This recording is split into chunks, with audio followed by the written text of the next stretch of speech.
Shalom kepada seluruh umat-umat Tuhan, kepada saudara-saudara dimanapun saudara berada pada saat ini. Shalom kepada murid segala bangsa. Dan kita bersyukur oleh karena kasih karunia Tuhan kepada kita. Kasih sayangnya dan perlindungan dan penyertaan Tuhan kepada kita. Pada saat ini kita dapat kembali berkumpul untuk duduk di dekat kaki Yesus. Untuk sekali lagi belajar firman Tuhan. Di mana pada saat ini Yesus akan Tuhan akan membagikan roti hidup kepada kita. Dan dia akan memecah-mecah roti kepada kita, firman Tuhan, pada saat ini, melalui seri pelajaran Alkitab mingguan dengan judul Keutamaan Kristus. Namun, sebelum kita melangkah ke dalam pelajaran firman Tuhan pada saat ini, mari kita bersatu di dalam doa. Ya Tuhan, Bapa kami yang bertahta di dalam kerajaan surga, puji syukur kami panjatkan kehadirat-Mu, karena Engkau yang memampukan kami. Karya keselamatan-Mu bekerja dalam kehidupan kami, dan kami berkumpul pada saat ini. Dan kepada umat-umat Tuhan, saudara-saudara kami yang lain dimanapun mereka berada, mereka juga berkumpul dan bersatu di dalam pelajaran Alkitab mingguan ini. Biarlah ketika kami mendapatkan roti atau firman hidup yang Kau pecah-pecahkan dan Kau bagikan kepada kami. Kami dapat memakannya, kami dapat mencernanya, dan kami dapat menghidupkannya dalam kehidupan kami. Dan itu menjadi terang bagi orang sekeliling kami. Engkau yang memampukan kami, Engkau yang memimpin hamba-Mu, supaya ketika hamba-Mu membagikan firman juga, itu adalah karena Engkau membagikan melalui hamba-Mu, dan biarlah hanya Kristus yang terlihat di dalam setiap pelajaran dan pembahasan yang kami dengarkan dan yang akan kami pelajari pada saat ini. Sertai juga pemirsa, ya Tuhan, dimanapun mereka berada, Roh Kudus boleh juga menyertai mereka. Dan mereka juga dimampukan untuk memakan roti hidup ini dan menjadi terang bagi orang sekeliling kami masing-masing. Terima kasih ya Tuhan, di dalam nama Yesus kami berdoa dan mengucap syukur. Amin. Baik saudara-saudara, keutamaan Kristus. Ayat inti atau ayat hafalan dalam pelajaran kita kali ini tertulis dalam Kolose 1 ayat 15 sampai 17 yang bersabda demikian. Ia adalah gambar Allah yang tidak kelihatan, yang sulung lebih utama dari segala yang diciptakan. Karena di dalam Dialah telah diciptakan segala sesuatu yang ada di surga dan yang ada di bumi, yang kelihatan, yang tidak kelihatan, baik singgasana maupun kerajaan, baik pemerintah maupun penguasa. Segala sesuatu diciptakan oleh Dia dan untuk Dia. Ia ada terlebih dahulu dari segala sesuatu, dan segala sesuatu ada di dalam Dia. Dengan pelajaran pekan ini, kita melanjutkan pembahasan kita tentang Kolose. Kita telah meninggalkan kitab Filipi di 7 pelajaran sebelumnya, dan pada pelajaran ke-8 pada saat ini kita akan mulai mempelajari tentang Kolose. Dalam pelajaran kedua, hari Kamis, kita melihat bahwa dalam Kolose 1 ayat 9-12, Paulus berdoa bagi orang-orang percaya di Kolose, meminta agar mereka hidup dengan cara yang berkenan kepada Allah. Nah, di sini dikatakan Paulus meminta agar mereka, dan tentunya juga ini untuk kita, agar kita hidup dengan cara yang berkenan kepada Allah. Nah, apakah kita berkenan? Cara hidup kita pada saat ini, sudahkah berkenan kepada Allah?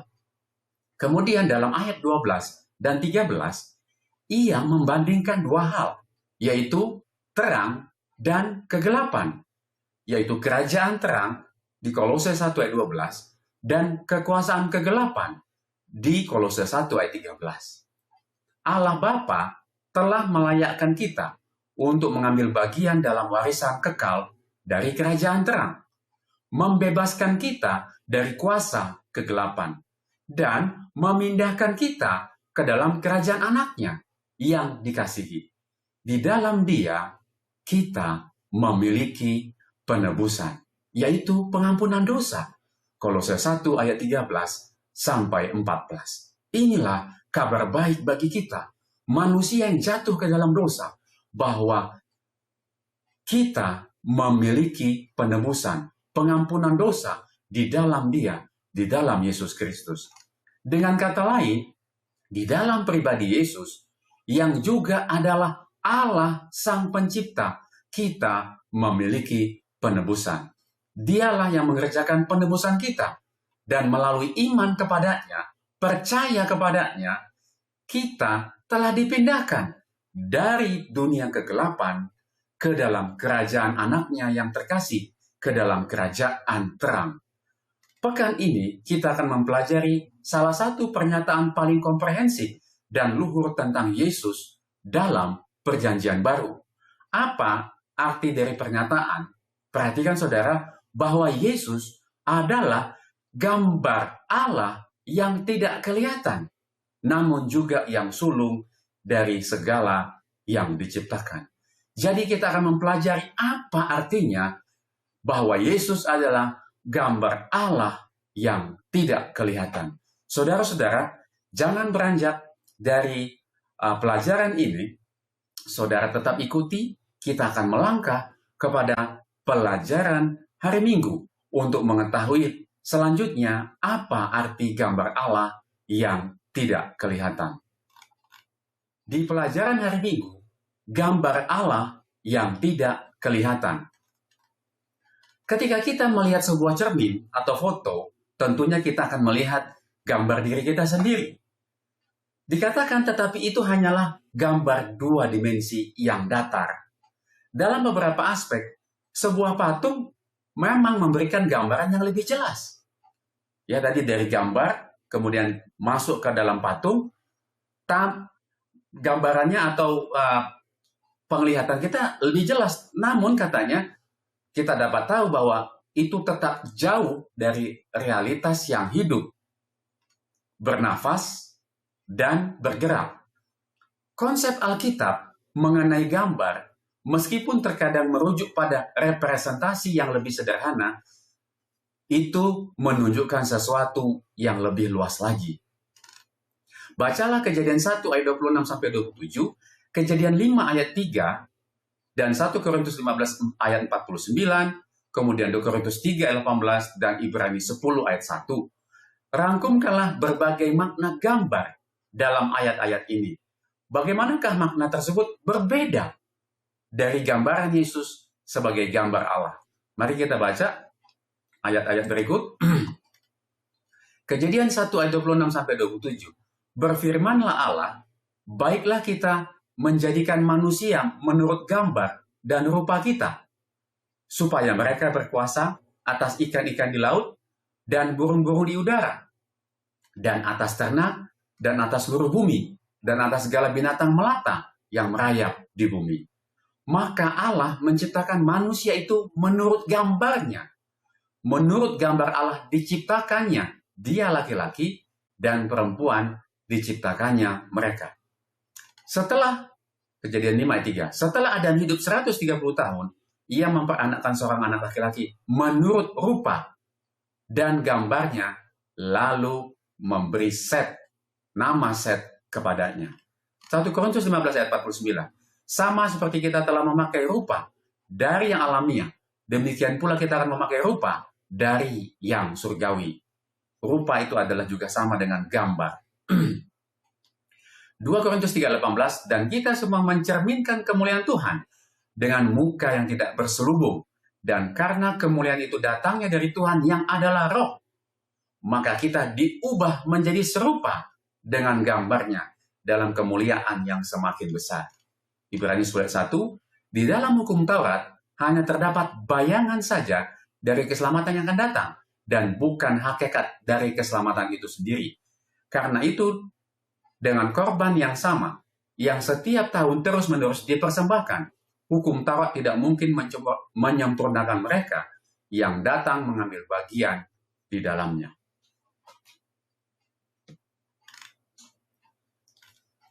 Bagaimanakah makna tersebut berbeda dari gambaran Yesus sebagai gambar Allah?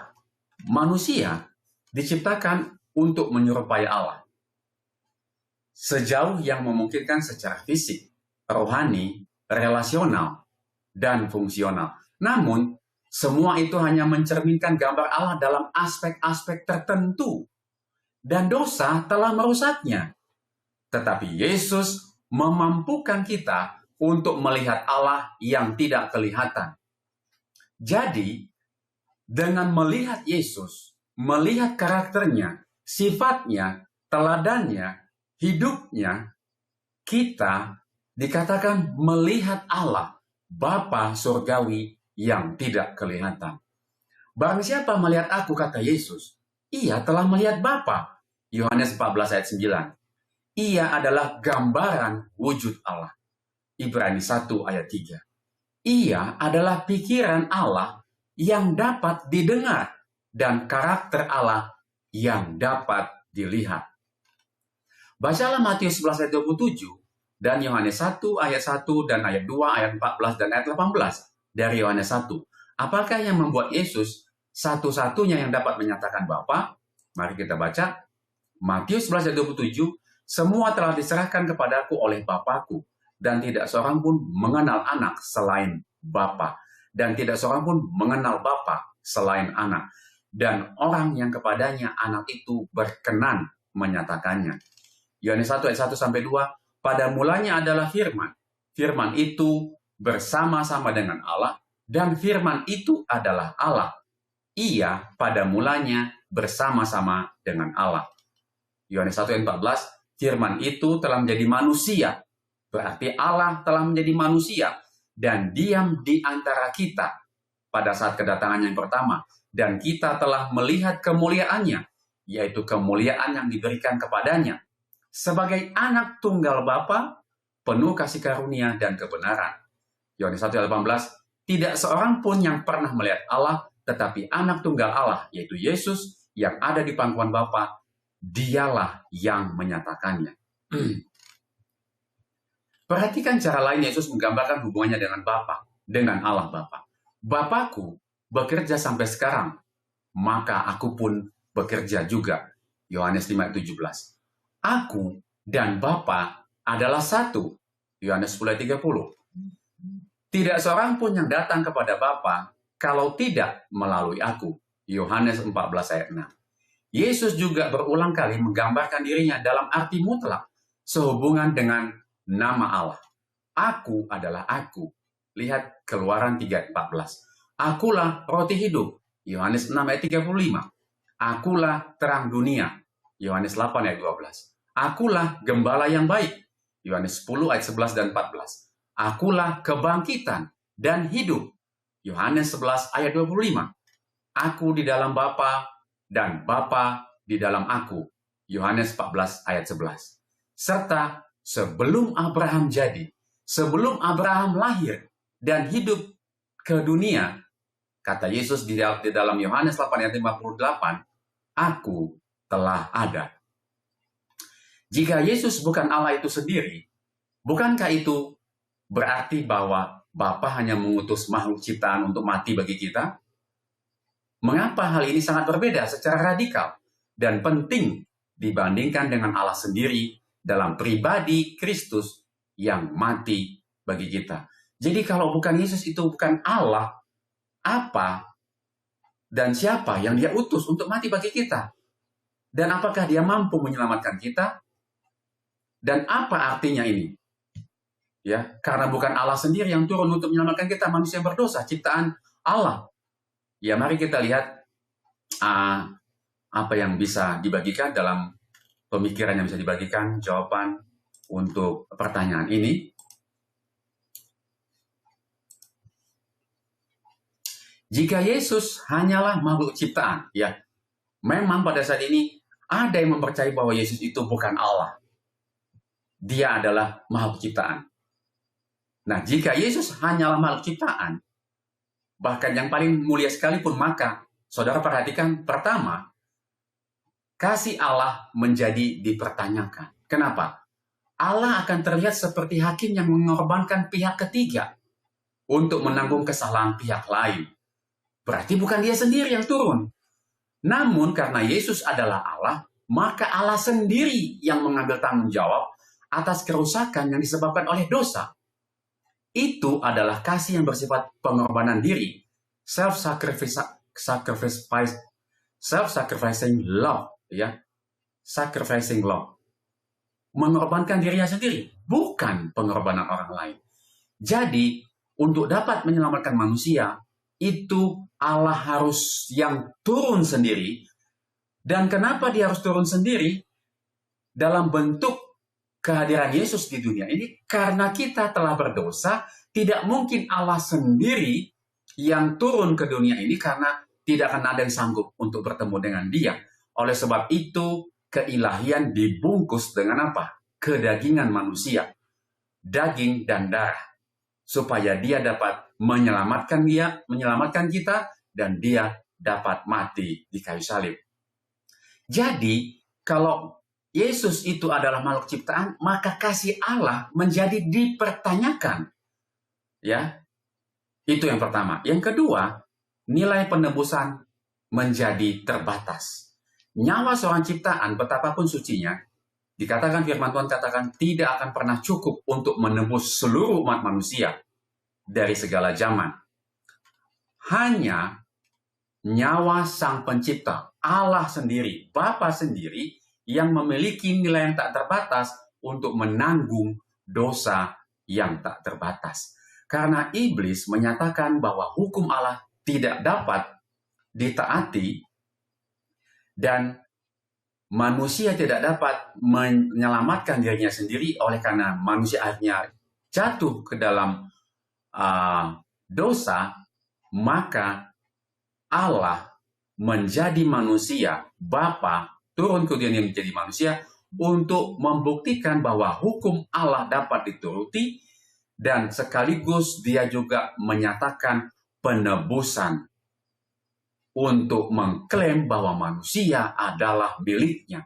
Jadi Sang Pencipta harus turun sendiri supaya dia dapat menyelamatkan. Jadi Sang Pencipta yang memiliki nilai yang tak terbatas untuk menanggung dosa yang tak terbatas. Kemudian yang ketiga, jembatan yang terputus. Jika Yesus bukan Allah, maka dia tidak bisa menghubungkan kita kembali kepada Allah secara total. Jadi hanya Allah sendiri. Oleh sebab itu kita percaya bahwa Yesus adalah Allah. Allah yang menjelma menjadi manusia.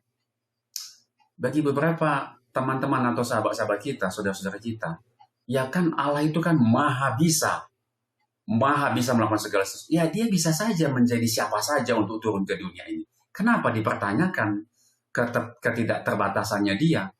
Ya, dia adalah Allah oknum yang bisa menjadi apa saja. Dia tak terbatas kekuasaan dan keilahiannya, dan kuasa dan kekuasaan. Oleh sebab itu memang dia bisa menjadi manusia, menjelma menjadi manusia dalam wujud Yesus Kristus. Jadi hanya jika Sang Perantara adalah Allah sejati dan manusia sejati, rekonsiliasi itu menjadi sah dan permanen. Kesimpulan untuk pertanyaan di hari Minggu ini sangat penting, saudara-saudara. Keilahian Kristus adalah jaminan bahwa Allah tidak hanya simpati pada kita dari jauh, tetapi dia empati dengan masuk ke dalam penderitaan kita dan menyelesaikan secara pribadi di atas salib. Oh, sungguh Allah memiliki kasih yang sungguh luar biasa kepada kita untuk menyelamatkan kita, untuk supaya kita bisa kembali pulang ke surga. Baik saudara-saudara, kita telah menyelesaikan pelajaran hari Minggu. Kita masuk kepada pelajaran hari Senin. Pelajaran hari Senin yang sulung dari segala yang diciptakan.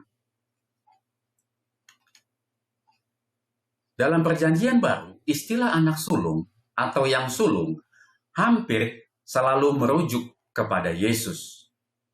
Lihat Lukas 2 ayat 7, Roma 8 ayat 9, Ibrani 1 ayat 6, dan Wahyu 1 ayat 5. Termasuk 2 kali kemunculannya dalam Kolose. Namun, bahkan ketika istilah ini merujuk kepada orang lain, itu tidak selalu berarti yang lahir pertama secara kronologis. Konsep anak sulung dalam Alkitab lebih menekankan hubungan khusus seorang anak dengan ayahnya. Terlepas dari urutan kelahiran, selain itu ada beberapa contoh di mana anak-anak yang lebih muda justru menjadi lebih menonjol seperti Ishak, Yakub, dan Yusuf. Daud, meskipun merupakan anak bungsu dari 8 bersaudara, dia diurapi menjadi raja.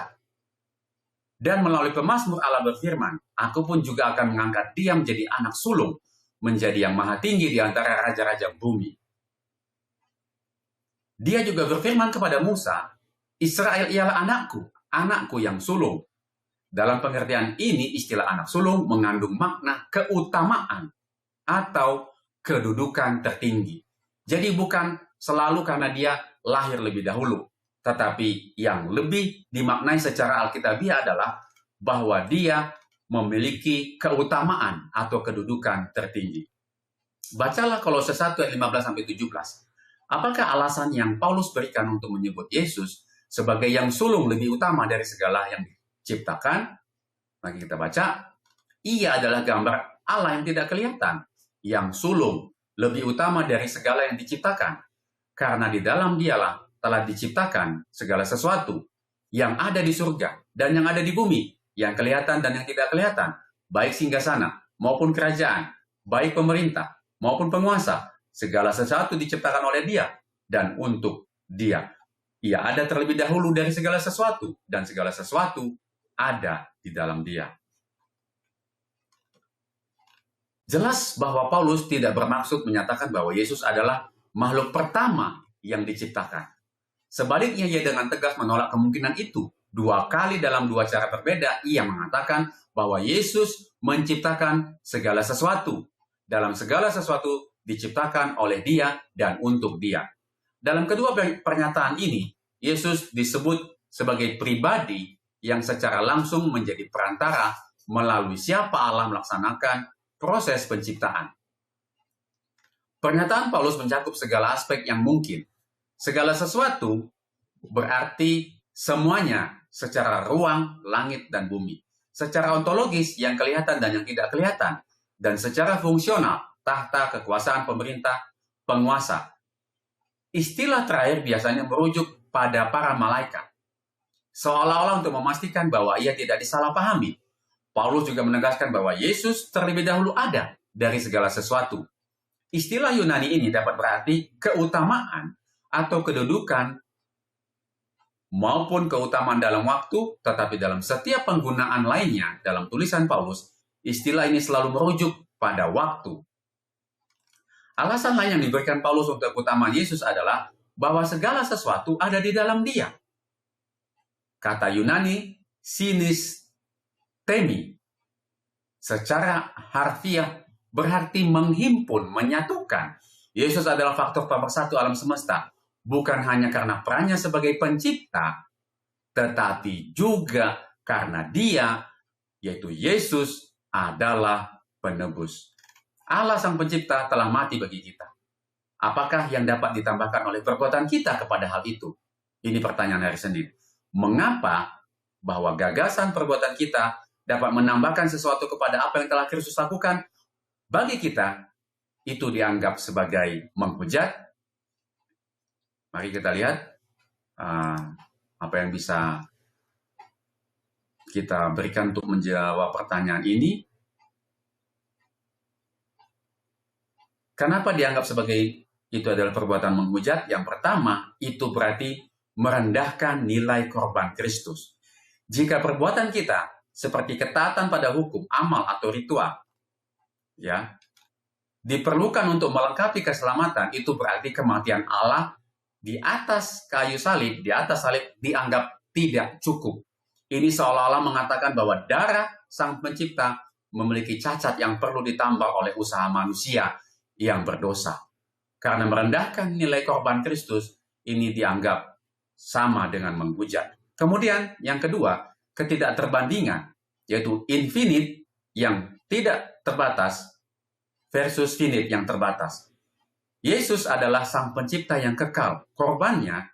Pengorbanannya juga itu artinya memiliki nilai yang tak terbatas, infinite. Perbuatan manusia betapapun baiknya, hebatnya, dan terkenalnya adalah terbatas, itu bersifat finite. dan tercemar oleh motif egois. Menambahkan sesuatu yang tak terbatas pada sesuatu yang terbatas pada sesuatu yang tak terbatas tidak akan mengubah nilai yang tak terbatas tersebut. Justru itu menghina kesempurnaannya. Kemudian penyangkalan atas statusnya sebagai yang sulung. Jika kita merasa bisa berkontribusi pada keselamatan, berarti yang sulung yang lebih utama, ya, itu artinya kita sedang mencoba menjadi rekan pencipta atau rekan penebus. Yaitu adalah istilahnya co-redeemer berarti. Ya, itulah makanya ada yang mengatakan, ada oknum yang kita tahu, kalau kita pelajari, yang mengatakan bahwa dia adalah co-redeemer, rekan penebus. Padahal dia manusia. Saudara-saudara, melalui pelajaran ini kita dapat lihat bahwa pengakuan itu, ya, bahwa dia adalah rekan penebus atau rekan pencipta, ini merampas kemuliaan yang hanya merupakan milik Kristus. Ya, karena ada denominasi yang dia mengakui bahwa ada oknum manusia yang dia adalah dipercayai sebagai co-redeemer, ya, rekan penebusan. Dan itu tidak sesuai dengan Alkitab, karena itu merampas kemuliaan yang hanya milik Kristus sebagai satu-satunya yang memegang kendali atas segala sesuatu. Analogi, jika seseorang menghadirkan Anda sebuah mahakarya lukisan yang tak ternilai harganya, lalu Anda mengambil krayon atau cat dan mencoba memperbaiki goresan kuasa maestro, Anda tidak sedang menambah nilai lukisan itu, justru Anda sedang merusaknya dan menghina sang seniman atau maestro tersebut. Semoga ini bisa membantu untuk menjawab pertanyaan hari Senin. Pelajaran hari Selasa judulnya adalah kepala tubuh, yaitu gereja. Maksudnya, kepala tubuh, yaitu tubuhnya adalah gereja. Bacalah Efesus 1 ayat 22 dan Kolose 2 ayat 10. Apakah arti kepala dalam ayat-ayat ini? Apakah yang Paulus maksudkan ketika ia menyebut Yesus kepala gereja di dalam Efesus 5 ayat 23? Mari kita lihat. Dan segala sesuatu, Efesus 1 ayat 22, dan segala sesuatu telah diletakkannya di bawah kaki Kristus, dan dia telah diberikannya kepada jemaat sebagai kepala dari segala yang ada. Kolose 2 ayat 10, dan kamu telah dipenuhi di dalam dia. Dia adalah kepala semua pemerintah dan penguasa. Dialah kepala semua pemerintah dan penguasa, yaitu Yesus, ya. Kemudian Efesus 5 ayat 23, karena suami adalah kepala istri, sama seperti Kristus adalah kepala jemaat. Dialah yang menyelamatkan tubuh. Adalah hal yang wajar menggunakan kata kepala dalam arti metaforis, perumpamaan untuk merujuk pada posisi kepemimpinan, sebagaimana tercermin dalam berbagai bahasa di dunia, di seluruh dunia. Penggunaan serupa juga ditemukan di seluruh perjanjian lama dan perjanjian baru. Perhatikan bagaimana kata kepala digunakan dalam ayat-ayat berikut. Mari kita lihat. Yang pertama di Keluaran 18 ayat 25. Musa memilih orang-orang cakap dan mengangkat mereka menjadi kepala atas bangsa itu. Menjadi pemimpin 1000 orang, pemimpin 100 orang, pemimpin 50 orang, dan pemimpin 10 orang. Di bilangan yang kedua, bilangan 31 ayat 26, kepala-kepala puak umat itu. Yang ketiga, ulangan 28 ayat 13, Tuhan akan mengangkat Israel menjadi kepala dan bukan menjadi ekor jika mereka menurut dia. Yesaya 7 ayat 8, sebab Damsyik ialah ibu kota Aram dan Rezin ialah kepala Damsyik. Hosea 1 ayat 11, yang kelima, orang Yehuda dan orang Israel akan mereka satu pemimpin mengangkat bagi. Yang keenam, Mika 3 ayat 9, hai para kepala kaum Yakub dan para pemimpin kaum Israel.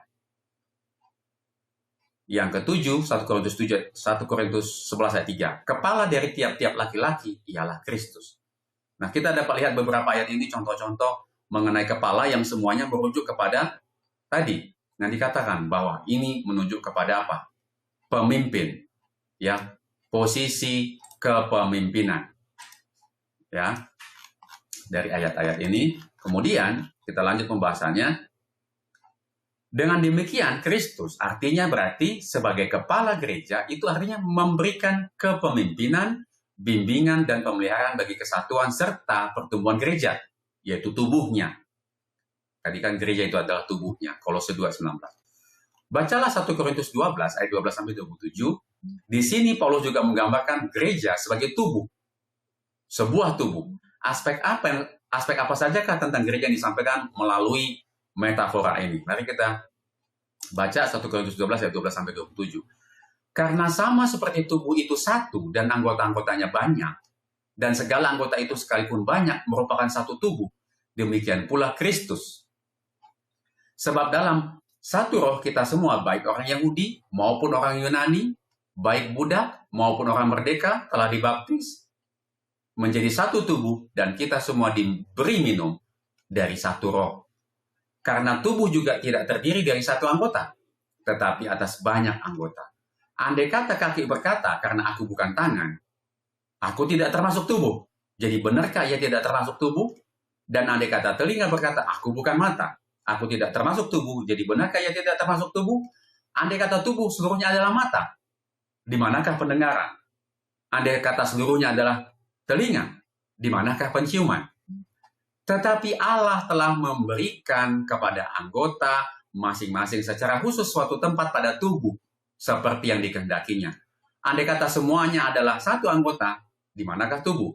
Memang ada banyak anggota, tetapi hanya satu tubuh. Jadi, mata tidak dapat berkata pada tangan, aku tidak membutuhkan engkau. Dan kepala tidak dapat berkata kepada kaki, aku tidak membutuhkan engkau. Malahan, justru anggota-anggota tubuh yang nampaknya lemah, paling lemah, yang paling dibutuhkan justru. Dan kepada anggota-anggota tubuh yang menurut pemandangan kita kurang terhormat, kita berikan penghormatan khusus, perlakuan khusus. Dan terhadap anggota-anggota kita yang tidak elok, kita berikan perhatian khusus. Hal itu tidak dibutuhkan oleh anggota-anggota kita yang elok. Allah telah menyusun tubuh kita begitu rupa, sehingga kepada anggota-anggota yang tidak mulia diberikan penghormatan khusus, supaya jangan terjadi perpecahan dalam tubuh, tetapi supaya anggota-anggota yang berbeda itu saling memperhatikan. Karena itu jika satu anggota menderita, saudara-saudara, ini merujuk kepada gereja. Jika ada satu anggota di gereja yang menderita, maka firman Tuhan katakan, selayaknya lah semua anggota turut menderita. Dengan ayat ini, saya mengajak saudara-saudara sebagai anggota gereja merenung. Apakah ketika ada yang menderita, ataukah Anda pernah menderita? Ataukah ada orang lain, anggota jemaat yang lain menderita? Apakah semua anggota gereja turut menderita?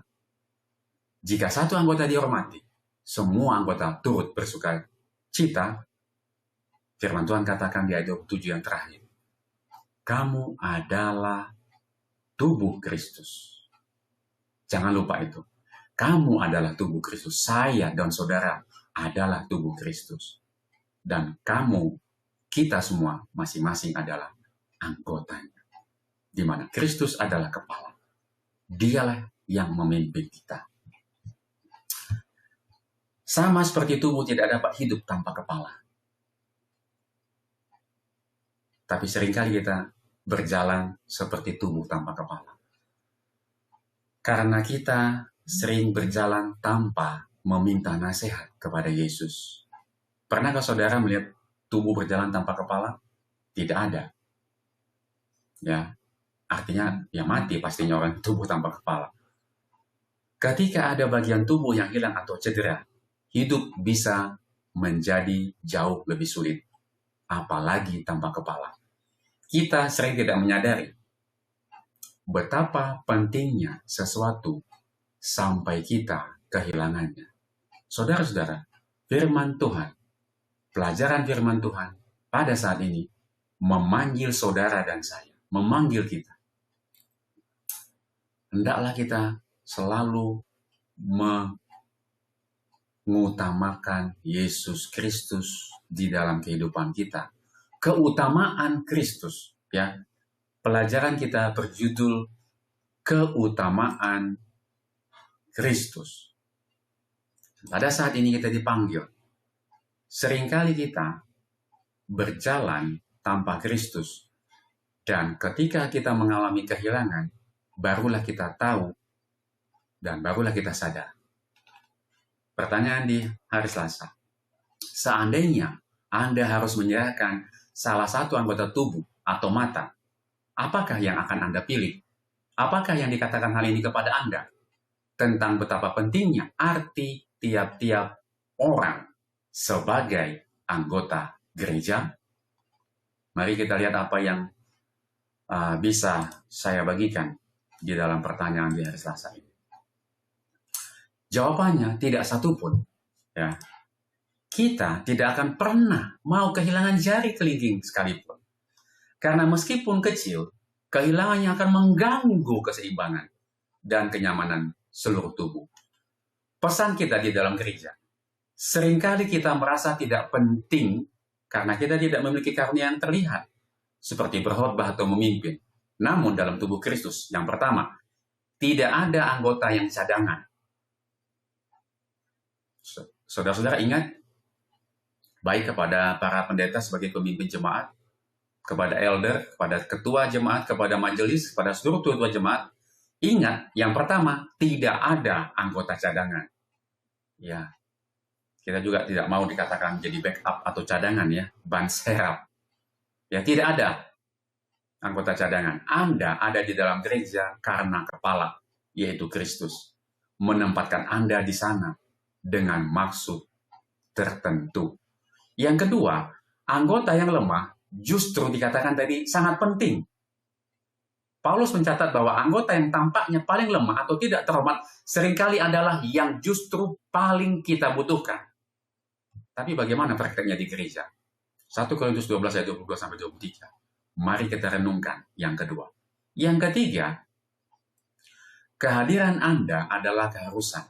Tanpa keterlibatan Anda sebagai tubuh Kristus di dalam jemaat lokal, dalam jemaat dimanapun saudara berada, sedang mengalami cedera atau cacat. Jadi kalau tidak ada saudara di gereja, seharusnya anggota yang lain merasakan cedera atau cacat. Karena ada fungsi yang tidak berjalan. Ada anggota tubuh yang hilang. Tapi bagaimana kenyataan yang terjadi di gereja? Kadang-kadang kita sangat cuek dan tidak peduli. Ya, kita sudahlah biarin saja dia di sana. Ya.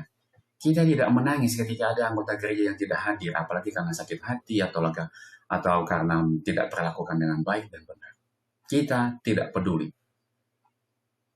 Mohon maaf, bahkan orang-orang yang memiliki golongan ekonomi yang tinggi di gereja, mohon maaf, ini yang saya lihat di gereja, tidak pernah, jarang sekali, hampir-hampir tidak pernah atau jarang sekali memperhatikan anggota gereja yang lain, terlebih kalau itu dia adalah anggota gereja, itu adalah orang miskin yang tidak terpandang secara ekonomi. Pelajaran kita mengatakan harusnya kita mengalami penderitaan karena ada satu anggota tubuh yang tidak berfungsi. Kesimpulan pelajaran di hari Selasa ini, setelah pertanyaan yang kita telah jawab tadi, Kristus sebagai kepala memastikan bahwa gereja memiliki arah dan tujuan yang jelas. Sementara kita sebagai anggota tubuh memastikan bahwa kehendak kepala itu dinyatakan di bumi. Tugas kita adalah menyatakan kehendak kepala, yaitu kehendak Kristus dinyatakan di bumi melalui pelayanan kita yang saling melengkapi. Karena kepala memerintahkan tangan untuk bekerja, untuk kepala, untuk Kristus. Jadi kalau saudara bekerja bukan karena perintah kepala, berarti saudara sedang melakukan pekerjaan kepala yang lain. Ya, artinya bukan Kristus, karena ada kepala kejahatan, kepala ketidakbenaran, kepala kedurhakaan, yaitu setan atau iblis. Baik, saudara, kita telah menyelesaikan pelajaran hari Selasa. Pelajaran hari Rabu yang menjadi awal dan pramrakarsa. Bacalah Kolose 1 ayat 18. Apakah hubungan antara gagasan Kristus sebagai kepala dan dia sebagai yang menjadi awal. Mari kita baca. Ialah kepala tubuh, yaitu jemaat. Ialah yang sulung, yang pertama bangkit dari antara orang mati, sehingga ia yang lebih utama dalam segala sesuatu.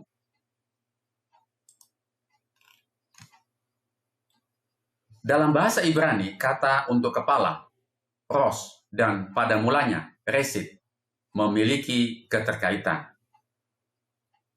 Ros, resit, ya, kepala pada mulanya. Kemunculan pertama kata resit dalam kitab suci terdapat dalam Kejadian 1 ayat 1. Pada mulanya, resit. Allah menciptakan langit dan bumi. Yesus adalah kepala umat manusia dan gereja. Bukan hanya karena inkarnasi penjelmaan dia sebagai manusia, tetapi karena dia adalah sang pencipta. Dalam bahasa Yunani, kata untuk yang awal atau arche memiliki makna yang luas. Dalam konteks ini, yang menjadi awal merujuk pada Yesus sebagai sumber atau pemrakarsa gereja. Dan oleh karena dia adalah kepalanya, sebagaimana dia adalah yang menjadi awal atau pemrakarsa penciptaan. Yesus bukan hanya pemrakarsa dalam hal penciptaan dan gereja, tetapi dia juga melalui kebangkitannya dari kematian. Karena inilah harapan kita, ya. Kalau Yesus tidak mengalami kebangkitan dari kematiannya, maka tidak ada pengharapan bagi kita. Jadi dia bukan hanya pemrakarsa hal penciptaan dan gereja, tetapi ketika manusia jatuh ke dalam dosa, dia memberikan pengharapan bahwa dia juga melalui kebangkitannya, kalau ada dari antara manusia, ya tentunya manusia akan mengalami kematian, maka dia pemrakarsa melalui kebangkitannya dari kematian, dia adalah pemrakarsa ciptaan yang baru. Karena upah dosa adalah maut, kemenangannya atas kematian juga menunjukkan kemenangannya atas dosa, serta kuasanya untuk menciptakan kembali. Menciptakan kita kembali menurut gambarnya. Semua ini menjelaskan mengapa dia disebut yang pertama bangkit dari antara orang mati, untuk makna yang sulung, ya, keutamaan. Lihat pelajaran hari Senin. Kebangkitannya adalah hal yang paling utama, meskipun kita tahu bahwa dia bukan yang mengalami kebangkitan secara fisik yang pertama, karena ada Musa yang pertama. Musa adalah pertama. Itulah sebabnya terjadi perselisihan dengan iblis mengenai tubuhnya. Ada tertulis di dalam Yudas ayat 9. Tanpa kebangkitan Kristus, tidak seorang pun dapat dibangkitkan dari kematian. Dia adalah pemrakarsanya. Pada titik ini, ada baiknya kita meninjau kembali secara singkat semua alasan yang diberikan Paulus mengenai keunggulan Yesus, mengenai keutamaan Kristus. Sesuai dengan judul pelajaran kita, keutamaan Kristus. Ya, apa saja yang Paulus berikan alasannya? Yang pertama, ia adalah perwujudan sempurna dari Allah yang tidak kelihatan. Yang kedua, dia adalah perantara melalui siapa segala sesuatu diciptakan. Yang ketiga, dia ada sebelum segala sesuatu, dan segala sesuatu dipersatukan di dalam dia. Yang keempat, dia adalah kepala gereja, yang adalah tubuhnya. Yang kelima, dia adalah pemrakarsa penciptaan dan penciptaan kembali. Yang keenam, dia telah mengalahkan dosa dan maut, sehingga berhak membangkitkan semua orang yang percaya kepadanya sebagai juru selamat. Yesus selalu ada sejak kekekalan. Tetapi sekarang, oleh karena semua ini, ia memiliki kedudukan tertinggi sebagai kepala gereja dan kepala umat manusia. Apakah yang harus Anda ubah agar Anda dapat lebih merasakan keutamaan Kristus? Apakah ada yang saudara harus ubah? Ya, pertanyaan ini saya tanyakan kemarin kepada anak-anak saya. Masing-masing dari kita melihat kepada manusia lama atau hal-hal yang belum kita bertobat, belum kita berubah, ya. Ya, bagi saya pribadi banyak hal yang sudah berubah dalam hidup saya. Ya, dulu saya adalah sebuah pribadi yang belum terlalu mengenal akan keutamaan Kristus ini dalam hidup saya. Saya dulu memiliki ambisi yang banyak secara duniawi. Karena mendapatkan pendidikan yang banyak masuk ke dalam pikiran saya dari pendidikan duniawi.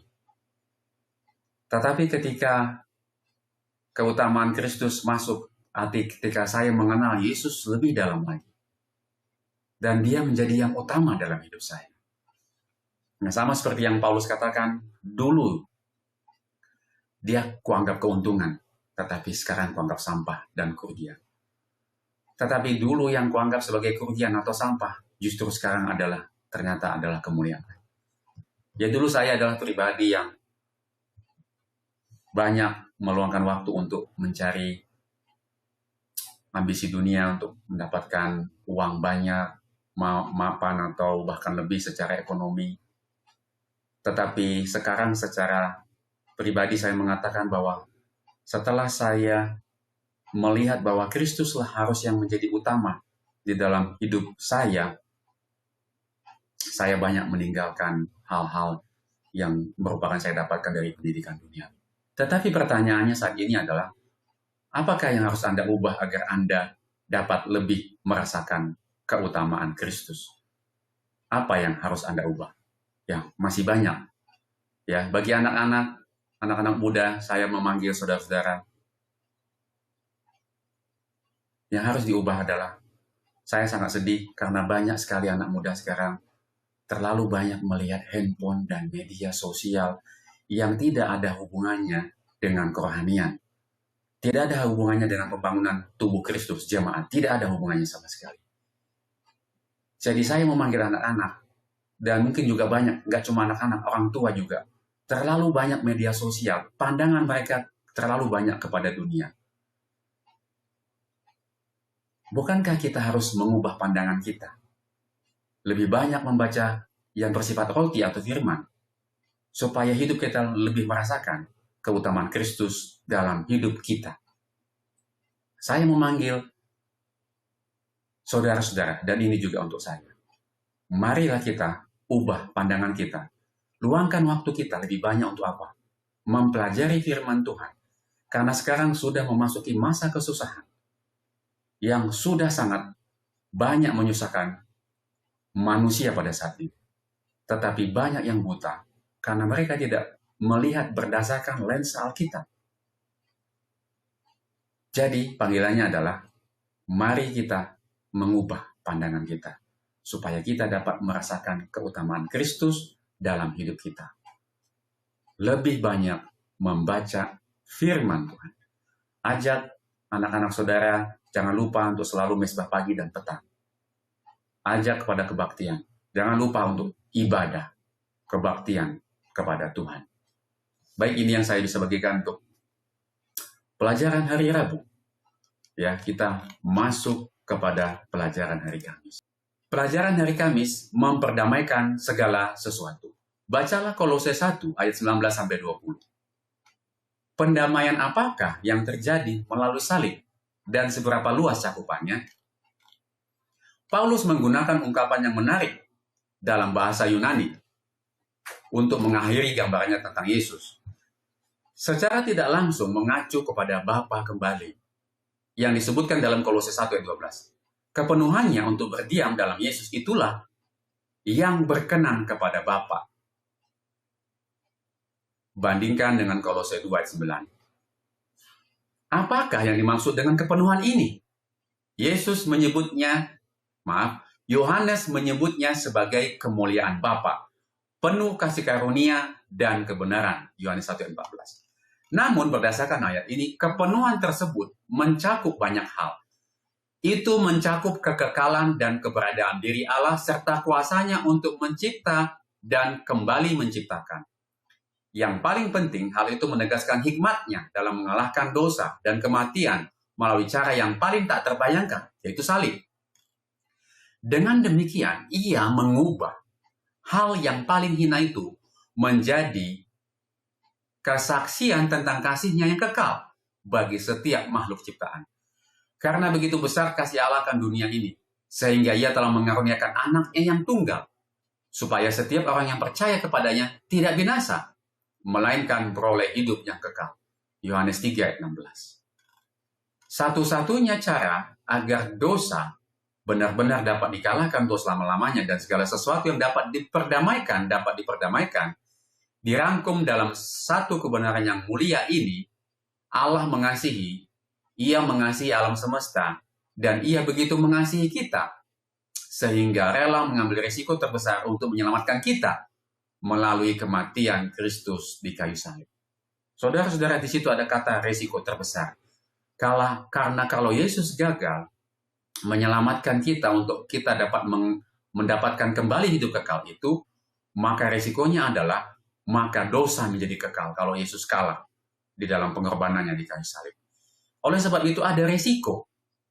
Nah, kata Yunani untuk dunia adalah kosmos, yang dapat mencakup seluruh alam semesta. Paulus mengacu pada pertunjukan universal ini dalam konteks mengikuti Kristus. Kami telah menjadi tontonan bagi dunia, bagi malaikat-malaikat, dan bagi manusia. 1 Korintus 4 ayat 9. Surga memandang Kristus yang tergantung di salib dengan perasaan sedih dan heran oleh hidup dalam pemberontakan.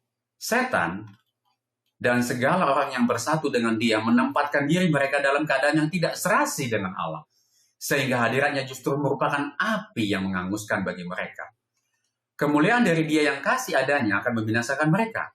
Pada permulaan pertentangan yang besar itu, malaikat-malaikat tidak mengerti akan hal ini. Tetapi bukannya demikian bila pertentangan besar itu akan berakhir. Kemudian setelah rencana penebusan diselesaikan, tabiat Allah dinyatakan kepada segala makhluk cerdas yang diciptakannya. Pada waktu itulah malaikat-malaikat bergembira ketika mereka memandang salib juru selamat. Kristus sendiri mengerti benar-benar hasil pengorbanan yang diadakan di Golgota.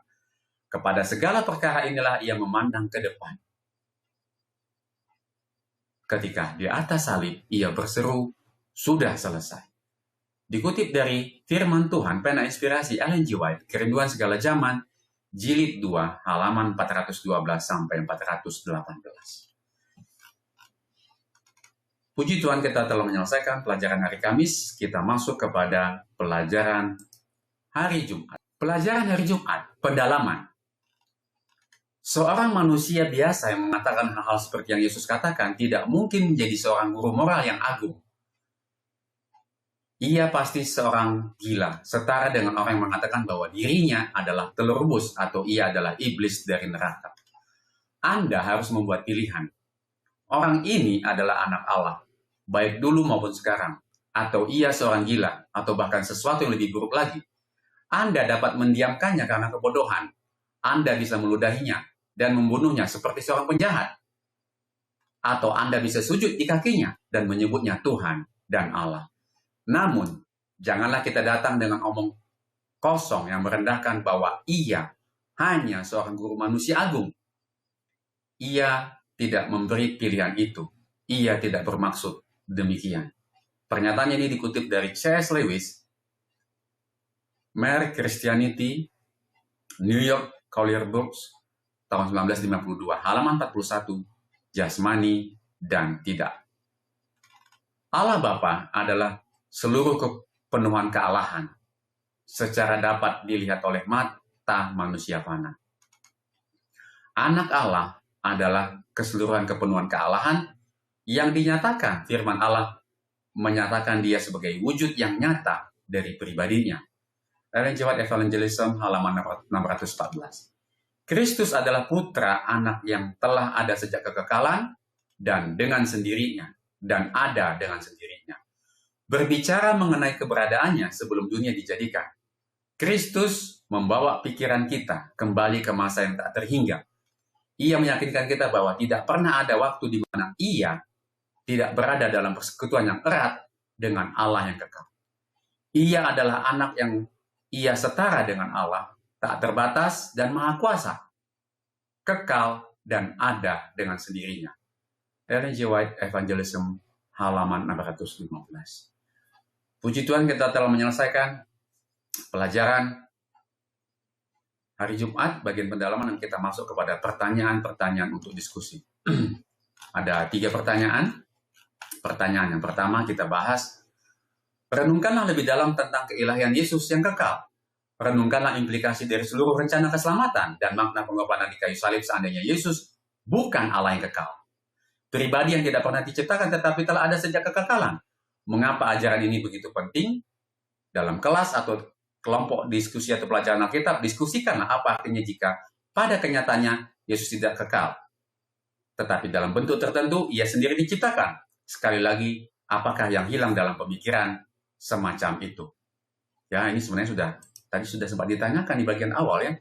Tapi diulang lagi di sini untuk menegaskan kembali, mungkin lebih dalam. Baik, kita lihat.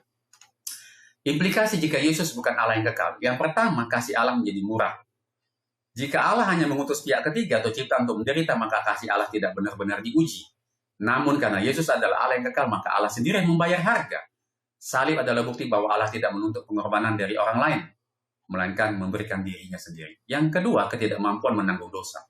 Dosa terhadap Allah yang tak terbatas membutuhkan penebusan yang tak terbatas nilainya. Hanya pribadi yang memiliki kehidupan yang tidak dipinjam dan tidak diturunkan atau yang kekal, yang sanggup menelan maut dan memberikan hidup kekal kepada miliaran manusia. Kehilangan kepastian. Jika Kristus diciptakan, berarti ada waktu di mana ia tidak ada. Ini berarti ia bergantung pada sesuatu yang lain. Hanya Allah yang ada dengan sendirinya yang bisa menjadi jangka yang tak tergoyahkan bagi iman kita. Itu untuk pertanyaan nomor 1 ya. Kemudian kita masuk ke pertanyaan nomor 2. Ketika kita merenungkan Yesus, Injil dan rencana keselamatan, mengapa kita harus selalu mengingat konsep keterlibatan dan kepentingan seluruh alam semesta terhadap apa yang telah dilakukan Yesus di dunia ini sebagai bagian dari pemikiran kita? Apakah yang mungkin mereka pikirkan ketika mereka melihat Sang Pencipta mereka, Pencipta yang kekal tergantung di atas kayu salib? Kita mungkin merasa takjub akan hal itu. Tetapi alam semesta yang tidak jatuh ke dalam dosa mengenalnya dalam kemuliaannya, dalam kemuliaan kekalnya. Apakah yang mungkin mereka pikirkan ketika menyaksikan Dia yang mereka sembah di surga mati di kayu salib? Ya, mari kita lihat yang bisa saya bagikan untuk menjawab pertanyaan nomor 2 ini. Kontras yang mengejutkan. Ya, seringkali kita terlalu egosentris berpikir bahwa salib hanya tentang saya, namun Alkitab mencatat bahwa malaikat-malaikat rindu meneliti hal-hal ini. Di dalam 1 Petrus 1 ayat 12. Ya, 1 Petrus 1 ayat 12 saya bacakan. 1 Petrus 1 ayat 12 saya bacakan ya. Kepada mereka hal itu telah disingkapkan, bahwa bukan bagi diri mereka sendiri tetapi bagi kita. Mereka terus-menerus melayani hal-hal yang sama yang sekarang telah diberitahukan kepadamu. Melalui mereka dalam menginjili kamu oleh Roh Kudus yang telah diutus dari surga, yang terhadap hal-hal itu para malaikat sangat ingin menyelidikinya. 1 Petrus 1 ayat 12 ya. Malaikat-malaikat terkejut, ya, kontras yang mengejutkan. Makhluk-makhluk surgawi, yaitu malaikat-malaikat yang selalu melihat Yesus dalam kemuliaan yang menyilaukan dan tak terhampiri, tiba-tiba melihatnya diludahi, telanjang, dan tak berdaya. Bagi mereka ini adalah paradoks terbesar dalam sejarah alam semesta. Kemudian yang kedua, jawaban atas tuduhan iblis. Iblis menuduh hukum Allah tidak mungkin ditaati, dan Allah adalah diktator yang egois. Ketika alam semesta melihat Sang Pencipta mati bagi ciptanya memberontak, tuduhan itu hancur total. Ya, salib adalah titik aman bagi seluruh kosmos. Mereka tidak akan pernah ragu lagi pada kasih Allah. Kita melangkah kepada pertanyaan nomor 3. Apakah yang Anda katakan kepada seseorang yang tidak percaya bahwa Bapa dan Anak selalu ada bersama sejak kekekalan? Mengapa kebenaran ini begitu penting? Bagaimanakah Anda akan menjelaskan bahwa tidak pernah ada satu waktu pun ketika Bapa ada tanpa Anak, kecuali di kayu salib, ketika untuk sementara terjadi pemisahan kuasa ilahi? Ellen G. White Comments di SDA Bible Commentary jilid 7 halaman 924. Ini pertanyaannya. Apakah yang Anda akan katakan kepada seorang yang tidak percaya bahwa Bapa dan Anak selalu ada bersama sejak kekekalan? Baik, kita akan lihat jawaban yang bisa dibagikan. Hakikat Allah adalah kasih. Jika pernah ada tanpa anak, maka jika Bapa pernah ada tanpa anak, maka sebelum ia menciptakan apapun, ia bukanlah kasih. Karena kasih membutuhkan objek untuk dikasihi. Kebersamaan kekal Bapa, Anak, dan Roh Kudus membuktikan bahwa kasih adalah jati diri Allah yang paling dasar. Pemisahan di kayu salib. Satu-satunya momen pemisahan terjadi di Golgota. Ini bukan pemisahan hakikat, melainkan pemisahan persekutuan karena Yesus memikul dosa kita. Ya, ini bukan pemisahan hakikat, melainkan pemisahan persekutuan karena Yesus memikul dosa kita. Seruan Allahku, Allahku, mengapa engkau meninggalkan aku, menunjukkan penderitaan terbesar. Bukan paku, melainkan terputusnya. Penderitaan terbesar Yesus bukan paku yang menancap kepada tangan dan kakinya, melainkan terputusnya hubungan dengan Bapa demi agar kita tidak perlu terpisah dari Allah selamanya. Puji Tuhan, kita telah menyelesaikan seluruh rangkaian pelajaran kita di hari Jumat pendalaman, bahkan juga kita telah bahas pertanyaan-pertanyaan, dan pada saat ini kita akan masuk kepada bagian akhir ya. Saya akan membagikan untuk panggilan atau penutup bagi saudara-saudara dan juga bagi saya, bagi siapapun yang menyaksikan pelajaran pada saat ini. Panggilan atau penutup di sini hanya ada 2 slide ya. Pelajaran pekan ini mengingatkan kita bahwa Allah tidak hanya melihat penderitaan kita dari jauh, tetapi Ia hadir dalam pribadi Yesus. Allah datang dalam pribadi Yesus untuk merangkul kita, mendamaikan kita dengan dirinya. Salib adalah bukti bahwa kita sangat berharga bagi Sang Pemilik alam semesta. Jangan biarkan pengorbanan yang tak ternilai ini berlalu begitu saja, tanpa respon dari hati kita. Terimalah kasih-Nya, hiduplah dalam terang-Nya, dan jadilah saksi bagi kemuliaan-Nya dimanapun kita berada. Yesus Kristus adalah gambar Allah yang kelihatan. Sang awal dan sang akhir dalam hidup kita. Allah memang tidak kelihatan, tetapi Yesus Kristus yang kelihatan, maksudnya adalah Dia adalah gambar Allah. Jika Dia adalah kepala atas gereja, biarlah Dia juga menjadi kepala atas setiap rencana, impian, dan pergumulan Anda. Mari kita melangkah keluar dengan keyakinan bahwa bersama dengan Sang Sulung dari segala ciptaan, tidak ada kuasa gelap yang mampu memisahkan kita dari kasih-Nya. Sampai jumpa di pelajaran pekan depan.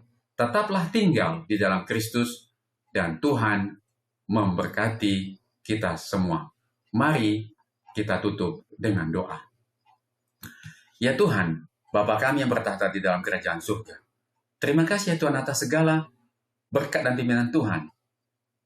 Dan Engkau memberikan kepada kami firman Tuhan, roti hidup yang Kau telah pecah-pecahkan. Firman Tuhan yang berjudul keutamaan Kristus. Kami dapat mengenal Engkau lebih dalam, bahwa Engkau adalah kepala, dan kami adalah tubuh. Dan kami akan selalu menerima nasihat, hikmat, didikan, pimpinan dari Engkau yang adalah kepala dalam kehidupan kami. Bantu kami Tuhan, untuk kami menundukkan diri kami di hadapan-Mu, sehingga dengan demikian hanya kehendak Tuhan yang boleh jadi dalam kehidupan kami. Terima kasih atas pimpinan Tuhan kepada kami. Kami serahkan seluruh kehidupan kami, dan biarlah Kau memberkati hamba-Mu yang telah membawakan, dan biarlah Kau memberkati channel YouTube Murid Segala Bangsa, segala materi firman Tuhan yang telah dibagikan, yang telah diupload ke YouTube, dan biarlah seluruh umat-umat Tuhan yang mendapatkan pelajaran ini juga mereka diberkati, dan Roh Kudus selalu memimpin hidup hamba Tuhan dimanapun mereka berada pada saat ini. Terima kasih ya Tuhan, kami serahkan semuanya ke dalam tangan Tuhan. Di dalam nama Yesus kami berdoa dan mengucap syukur. Amin.